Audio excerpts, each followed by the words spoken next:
आजच्या मिनी व्लॉगमध्ये आपलं स्वागत आहे। तर हा आहे माझा क्लास आणि मी आले क्लासमध्ये आल्यानंतर स्टुडंट जे आहे त्यांची पेपर ड्राफ्टिंग होऊन आणि कटिंग चालू होती। त्यानंतर एका स्टुडंटने सुंदर असा ड्रेस बनवला होता, तर आपण त्याला चेक करत होतो कैची कशी टाकली आहे, फिनिशिंग वगैरे कशी आहे हे सगळं आपण ते चेक करत होतो।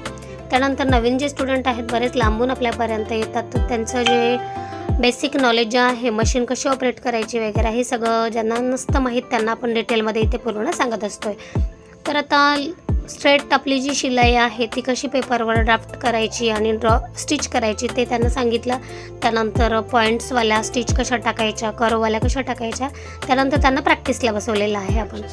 तर ही जी स्टुडंट आहे तिने प्रॅक्टिस केली, बट तिला मशीन उलटी फिरत होती, खूपदा तिचा धागा जो आहे तो तुटत होता, मग ती बोर झाली।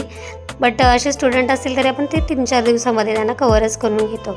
त्यानंतर यांचं जे आहे ते पेटिकोटचं वर्क चालू होतं, पायपिंग कशी करायची, टक्स कसे टाकायचे याबद्दल आपण त्यांना सांगितलेलं आहे। तर थोडा वेळ काढून आम्ही हा व्हिडिओ शूट केलेला आहे। तर तुमचा सपोर्ट खूप गरजेचा आहे, सो व्हिडिओ जास्तीत जास्त लाईक आणि शेअर करा। त्यानंतर या स्टुडंटला दाबशिलाई कशी टाकायची ते माहीत नव्हतं, सो आपण तिला ते दाखवत होतो। तर अशा प्रकारे आपला क्लास जो आहे तो कंटिन्यूस चालू असतो, प्रत्येकाचे कटिंग स्टिचिंग हे सगळं चालू असतं। आणि फर्स्ट डेमध्ये आपल्या या स्टुडंटने सुंदर असा हा पेटिकोट जो आहे तो बनवलेला आहे, खरंच खूप छान बनवलेला आहे। आणि बाकी स्टुडंट जे आहेत त्यांचं वर्क जे आहे ते चालू होतं। तर आमचे व्हिडिओ तुम्हाला कसे वाटतात मला नक्कीच सांगा आणि व्हिडिओ जास्तीत जास्त लाईक आणि शेअर करा। त्यानंतर थोड्या वेळामध्ये आम्ही आमच्या ड्रेसचा जो आहे तो पूर्ण इथे शूट जो आहे तो करून घेतलेला आहे।